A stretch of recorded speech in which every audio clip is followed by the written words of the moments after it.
નમસ્કાર દર્શક મિત્રો, આપ જોઈ રહ્યા છો મુંબઈ તરંગ ન્યૂઝ। હું છું એન્કર અર્પિતા પટેલ। હવે જોઈએ અગત્યના સમાચાર।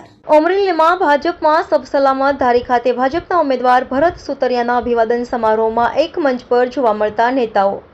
ભાજપના નેતાઓ એક મંચ પર જોવા મળ્યા। ભાજપના નેતા દિલીપ સંઘાણીની વિશેષ ઉપસ્થિતિમાં સંમેલન યોજાયું। ભાજપમાં આંતરિક વિખવાદ બાદની પ્રથમ સભામાં નેતાઓ એકસાથે આવી એકતા દેખાડી। ધારાસભ્ય કૌશિક વેકરિયા, સાંસદ નારણ કાછડિયા, ધારાસભ્ય જેવી કાકડિયા, મહેશ કસવાળા સહિતના નેતાઓ એક મંચ પર જોવા મળ્યા।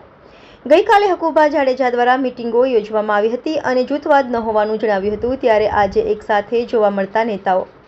રિપોર્ટર પ્રતાપભાઈ વાળા, મુંબઈ તરંગ ન્યૂઝ, ધારી, અમરેલી।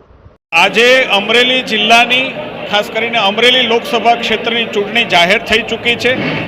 ભરતભાઈ સુતરિયા ભારતીય જનતા પાર્ટીના ઉમેદવારના સમર્થનમાં ધારી, બગસરા, ખાંભા વિસ્તારના કાર્યકર્તાઓનું સંમેલન આજે યોજાયું। આપ આ માહોલને જોઈ શકો છો। દ્રશ્યમાન થાય છે કે જે પ્રકારે કાર્યકર્તાઓમાં ઉત્સાહ છે।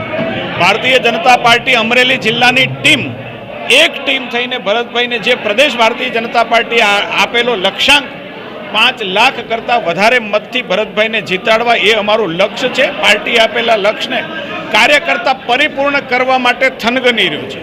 ભારતીય જનતા પાર્ટીનું અમારું જિલ્લાનું શીર્ષસ્થ નેતૃત્વ ભાઈ શ્રી દિલીપભાઈ સંઘાણી, અમારા સાંસદ ભાઈ શ્રી નારણભાઈ કાછડિયા સહિતના સિનિયર આગેવાનો પણ સૌની ઉપસ્થિતિ છે। કાર્યકર્તાઓમાં ઉત્સાહ છે અને જે પ્રકારે દેશની અંદર સ્વયંભૂ ચાલેલો નારો કે અબકી બાર 400 પાર, આ લક્ષ્યને પૂરું કરવા માટે ભારતીય જનતા પાર્ટી અમરેલી જિલ્લાના કાર્યકર્તા પોતાની આહુતિ પણ એમાં આપી અને એક કમળ અમરેલી જિલ્લાનું દિલ્હી માનની નરેન્દ્રભાઈને મોકલી આપશે, એમાં કોઈ મન